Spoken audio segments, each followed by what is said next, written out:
동양의 성자라고 불리는 일본의 하천풍원 목사님이 저 미국 관광하는 가운데 나이아가라 폭포를 구경하면서 그 광경이 너무나 아름답고 광대함을 보고 감탄을 금치 못해서 주 하나님 지으신 모든 세계 찬양을 힘차게 했어요.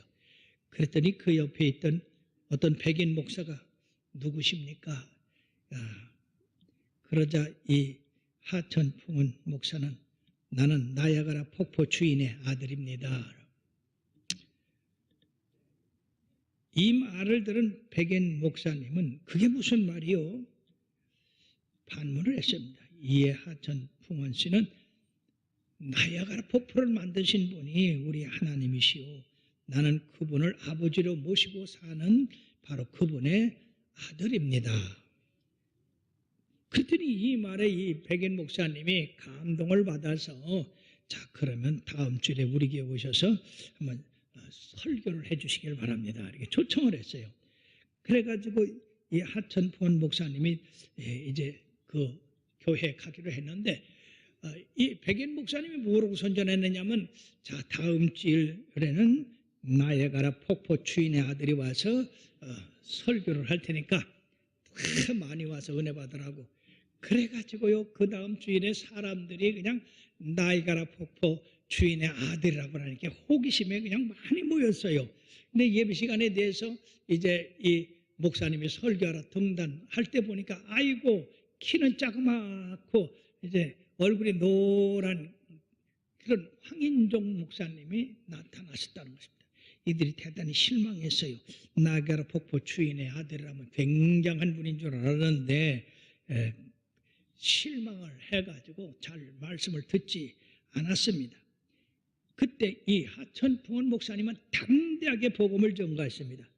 하나님은 온 우주의 주인이실 뿐 아니라 나이아가라 폭포의 주인도 되시고 바로 나는 그분의 아들이 됩니다. 그러므로 나이아가라 폭포도 바로 내 것이고 온 우주도 나의 것이 됩니다.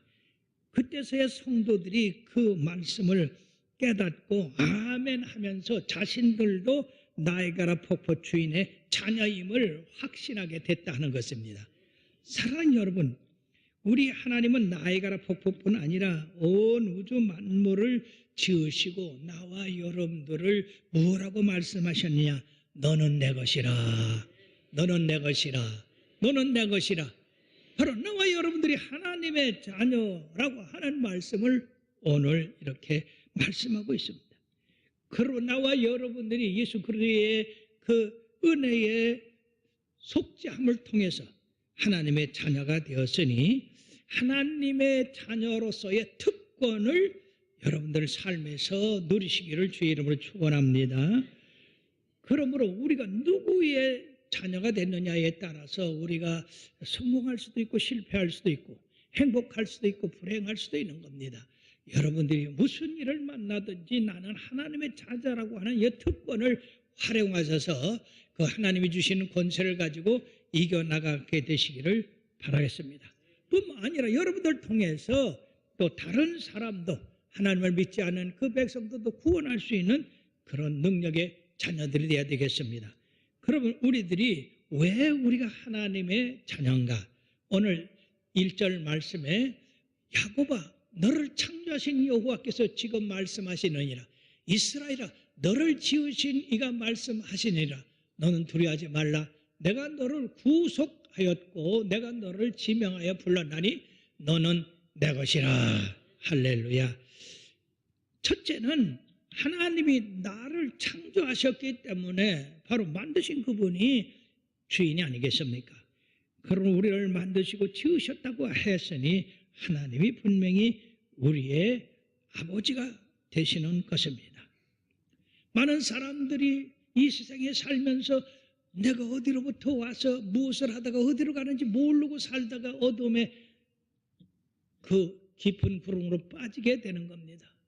그러나 예수 그리스도를 구주로 삼고 하나님을 아버지로 섬기는 사람들은 우리가 하나님으로부터 와서 하나님의 뜻을 이 땅에 이루다가 이 땅을 떠나는 날 저 영원한 천국으로 우리가 들어간다고 하는 사실을 분명히 알고 사는 사람들입니다. 사랑하는 여러분들이여, 그렇기 때문에 우리는 하나님의 자녀요, 하나님의 백성들인 것입니다. 두 번째는 하나님께서 우리를 구속하셨기 때문에 이중적으로 하나님의 자녀가 되는 것입니다.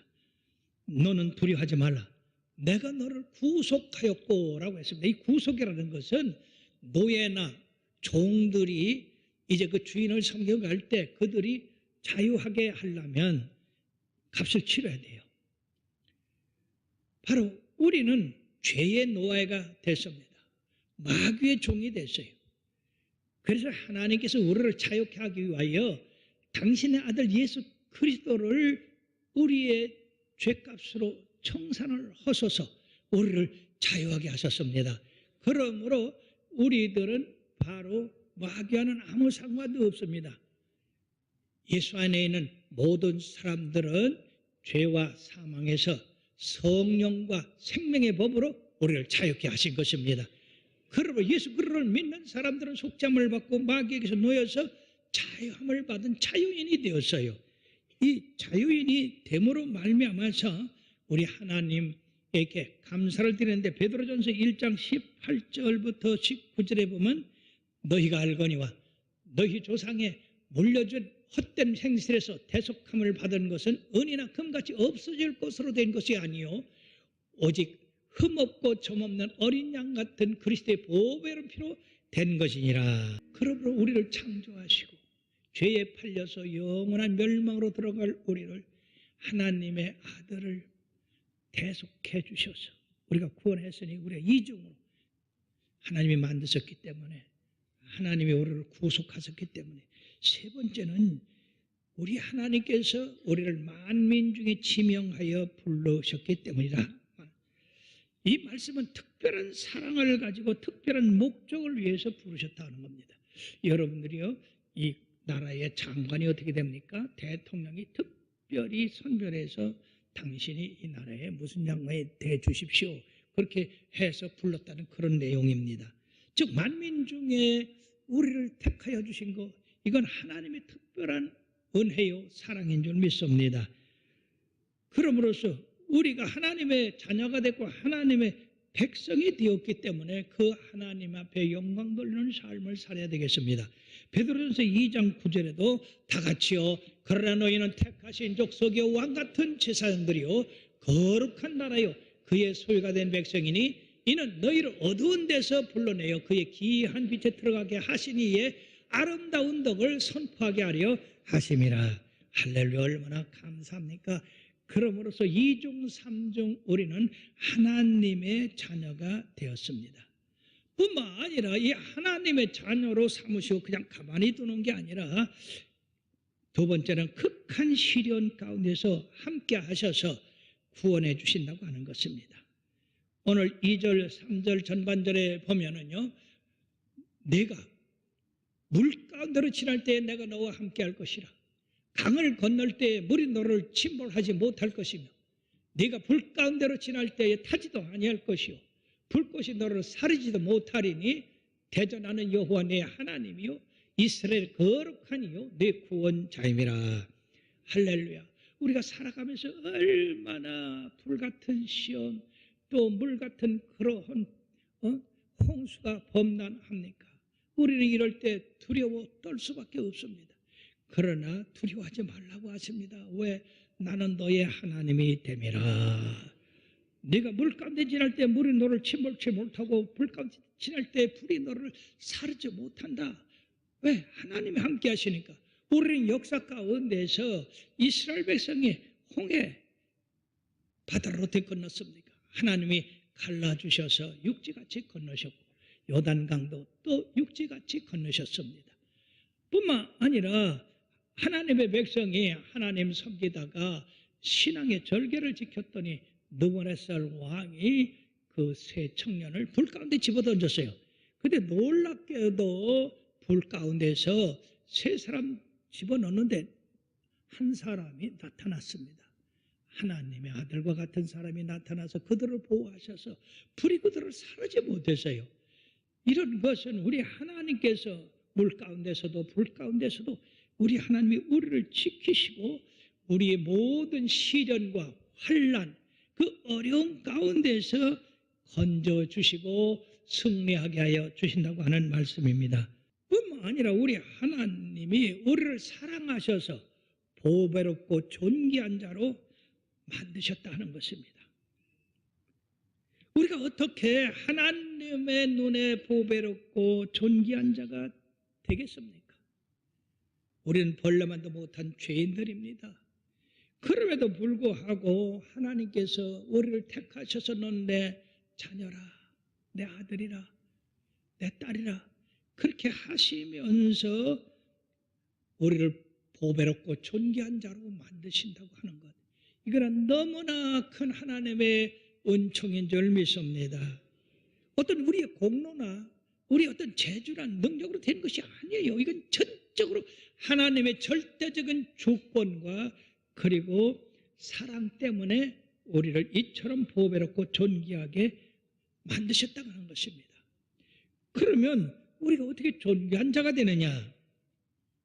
사랑하는 여러분들이요, 우리가 물건을 살 때 말이에요, 그 값은 바로 물건의 그 귀하고 낮은 정도를 취급하는 거예요. 만약 여러분 이 컵을 살 때 이것이 10,000원이라면 10,000원 가치가 있지만 이게 10만 원이라면 10만 원 가치가 있는 것이고 이게 100만 원이라면 100만 원 가치가 있는 겁니다. 내가 그 물건을 살 때 그 가치에 대한 돈을 치름으로 말미암아 그 물건의 가치가 나타나는 거예요. 그런데 하나님이 나와 여러분들을 대속할 때 얼마를 주고 우리를 사셨느냐? 우리의 죄값으로 세상에 하나님의 아들을 값주고 우리를 사셨어요. 하나님의 아들의 값이 여러분들 얼마나 되겠어요? 1억? 1,000억? 10,000억? 온 세상을 줘도 그 하나님의 아들의 그 생명을 살 수가 없습니다. 그러나 하나님이 세상을 이처럼 사랑하사 독생자를 주셨으니 이런 저를 믿는 자마다 멸망치 않고 영생을 얻게 하려 함이라. 우리 같은 죄인을 영생을 얻게 하기 위하여 당신의 아들을 값으로 주고 우리를 사셨어요. 그러면 우리의 값은 얼마예요? 말도 할 수 없죠, 그죠? 즉 우리의 값은 예수님의 생명과 같은 거예요. 왜? 예수님의 생명과 우리의 생명을 바꿨기 때문에. 이거를 안다면 어찌 우리가 하나님 앞에 보배롭고 존귀한 자가 되지 않을 수가 없겠습니까? 자기 아들을 주고 우리를 사셔서 우리를 이렇게 존귀하게 보배롭게 삼으셨어요. 뿐만 아니라 우리를 사셨을 뿐 아니라 그 백성들을 가나안 땅에 거하게 하셔서 거기서 하나님을 섬기며 영원토록 하나님의 나라를 이루게 하고 그 나라를 통해서 세계 모든 민족을 구원하게 하는 그런 계획을 세웠던 것입니다. 즉 우리는 하나님의 아들로서 저 영원한 천국을 우리들에게 예비해 주셨습니다. 우리가 이 땅을 떠나는 날 곧바로 그 영화로운 하늘나라에 들어가게 되는데 바로 우리를 통해서 이와 같이 세상에 안 믿는 사람을 예수 믿게 해서 하나님의 이 놀라운 사랑을 전하는 것입니다. 그렇게 함으로써 우리를 통해서 하나님의 백성들이 자꾸 많아지게 하는 그런 일을 하셨으니 얼마나 감사한 일입니까? 우리가 하나님의 나라의 기업을 받을 그런 자격이 있습니까? 없습니다. 그러나 예수 그리스도의 이름으로 말미암아 우리가 하나님 자녀되고 자녀되었으면 후사가 되어서 하늘의 그 놀라운 모든 것을 가질 수 있는 그런 기업을 물을 자가 됐다는 것입니다. 그러므로 이후에 우리가 하나님 나라에 올라가서 누릴 그 영광을 생각하면은 우리가 상상할 수도 없는 것입니다. 그러므로 이 땅에 있는 동안에 우리를 보배롭고 존귀하게 여긴 우리 하나님 앞에 감사하고 찬양하고 영광 돌 수밖에 없습니다. 자, 우리 하나님 앞에 감사 박수합시다. 따라합시다. 나는 하나님의 자녀입니다. 나는 천국을 소유했습니다. 나는 보배롭고 존귀한 자입니다. 여러분들 항상 이 말씀을 마음에 품으십시오. 그렇게 한다면 여러분들의 생각이 달라질 것이고, 여러분들의 말하는 것이 달라질 것이고, 여러분들의 행동이 달라질 줄 믿습니다. 하나님의 거룩한 자녀가 되는데 우리가 어떻게 함부로 생각하고 나쁜 거 말하고 어떻게 나쁜 행동을 할 수가 있습니까? 그러므로 로마서 8장 31절에서 35절 그리고 37절에 다 같이요. 그런즉 이 일에 대하여 우리가 무슨 말하리요? 만일 하나님이 우리를 위하시면 누가 우리를 대적하리요? 자기 아들을 아끼지 아니하시고 우리 모든 사람을 위하여 내주시니가 어찌 그 아들과 함께 모든 것을 우리에게 주시지 아니하겠느냐? 누가 능히 하나님께서 택하신 자들을 고발하리요? 의롭다 하신 이는 하나님이시니 누가 정죄하리요? 죽으실 뿐 아니라 다시 살아나시는 그리스도 예수시니 그는 하나님 우편에 계신 자요 우리를 위하여 간구하시는 자시니라. 누가 우리를 그리스도의 사랑에서 끊으리요? 환난이나 곤고나 박해나 기근이나 적시나 위험이나 칼이랴. 그러나 이 모든 일에 우리를 사랑하시는 이로 말미암아 우리가 넉넉히 이기느니라. 넉넉히 이기느니라. 사랑하는 여러분, 하나님께서 우리 편이 되셔서 우리를 보배롭고 존귀하게 하셨기 때문에 우리가 그 하나님을 이기고 어떤 환난이나 역경이나 핍박도 능히 이기고 승리한다고 하시는 말씀입니다. 나는 실패자여, 나는 가난한, 난 배우지도 못해서 나는 하는 것마다 안 돼. 사람들도 나를 존귀 여기지 않아. 그렇게 하면 여러분들이 전능하라고밖에 실패자로밖에 살 수가 없습니다. 그러나 나는 하나님의 아들이야. 하나님 것이야. 그렇기 때문에 하나님이 나를 존귀하게 여기셔서 보배롭게 여기셔서 그러니까 내가 보배롭고 존귀하게 살아가야지. 말이나 행동이나 모든 일을 존귀한 자로 보배로운 자로 생각하고 우리들이 살게 되면 바로 존귀한 자가 되고 보배로운 자가 되는 줄 믿습니다. 우리가 무엇을 목표로 하고 내가 어떤 것을 가지고 사느냐에 따라서 이와 같이 우리의 삶은 성공하고 실패하고 실패하고 성공하고 그것이 바꿔질 수 있다는 것입니다. 끝으로 우리는 하나님의 영광을 위해서 창조되었다고 오늘 7절 말씀에 말씀하고 있습니다. 다 같이요. 내 이름으로 불러지는 모든 자 곧 내가 내 영광을 위해 창조한 자로 오게 하라. 그를 내가 지었고 그를 내가 만들었느니라. 아멘. 뿐만 아니라 21절의 말씀에 보니까 이 백성은 내가 나를 위하여 지었나니 나를 찬송하게 하려 함이라. 그리고 이사야서 42장 8절에 보면은 나는 여호와니 이는 내 이름이라. 나는 내 영광을 다른 자에게 내 찬송을 우상에게 주지 아니하리라고 하나님께서 말씀하고 계십니다.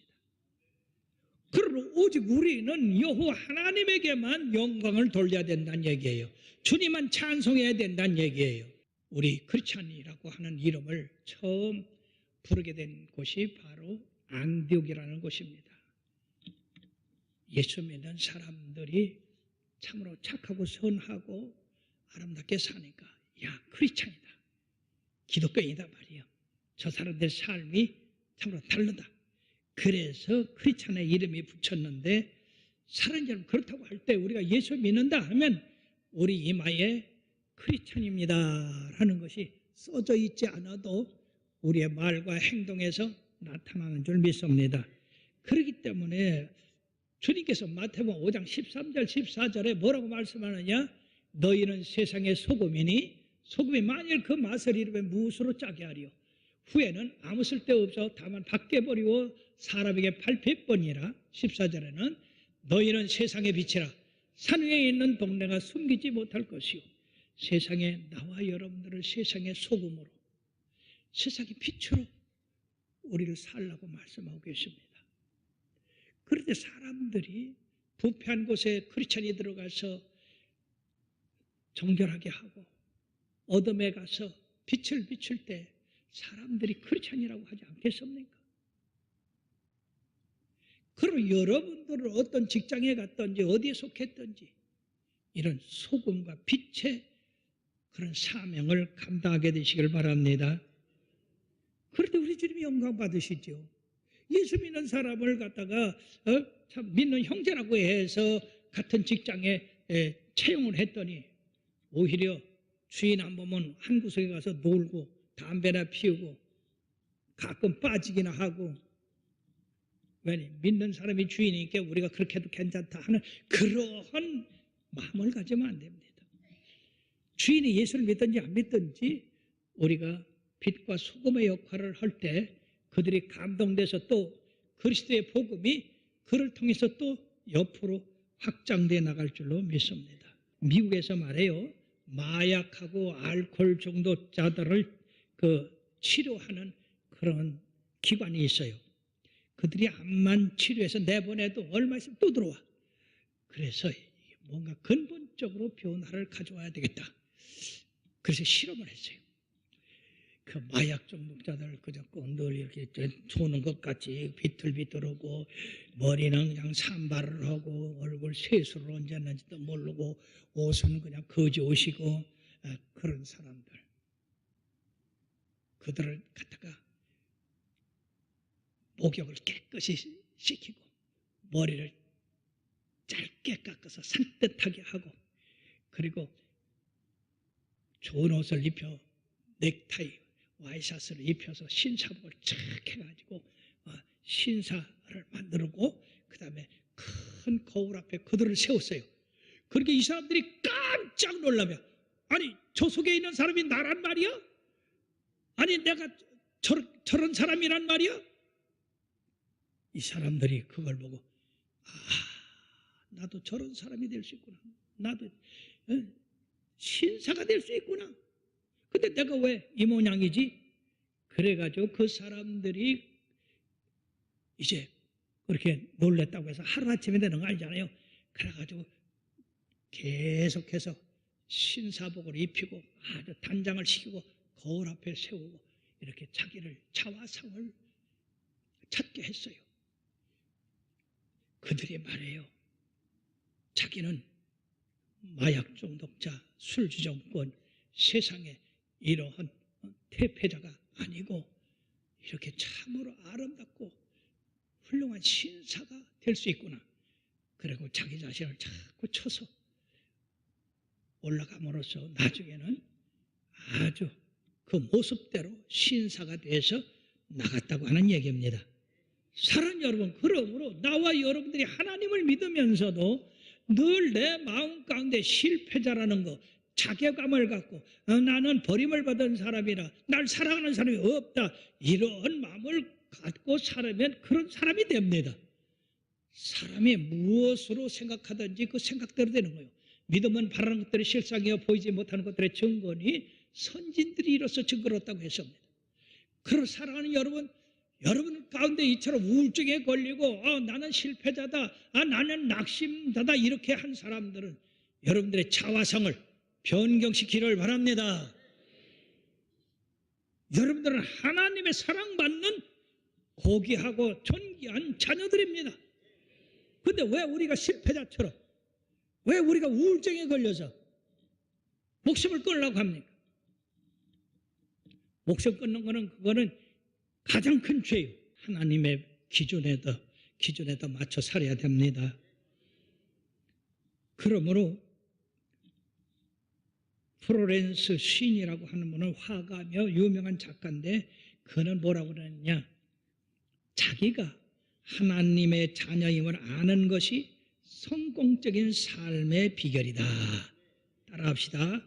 내가 하나님의 자녀임을 아는 것이 성공적인 삶의 비결이다. 크게 좀 하시오. 저 길을 피세요 좀.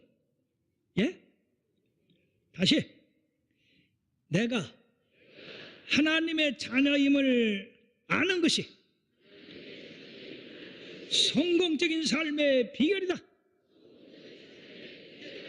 그렇습니다. 야곱아, 이스라엘아, 다정하게 우리 하나님이 우리를 부르십니다. 내가 너를 창조했고 내가 너를 구속했고 내가 너를 존귀하고 보배로운 자로 삼았으니 너는 나를 위하여 나의 찬송이 되고 영광이 되라고 그렇게 말씀합니다.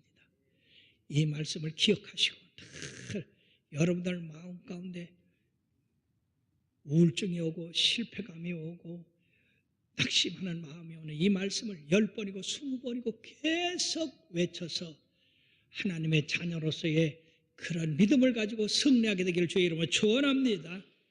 생명의 말씀으로 나를 세우사 주의 길 예비케 하소서. 성령의 능력으로 기름 부으사 진리를 선포하게 하소서.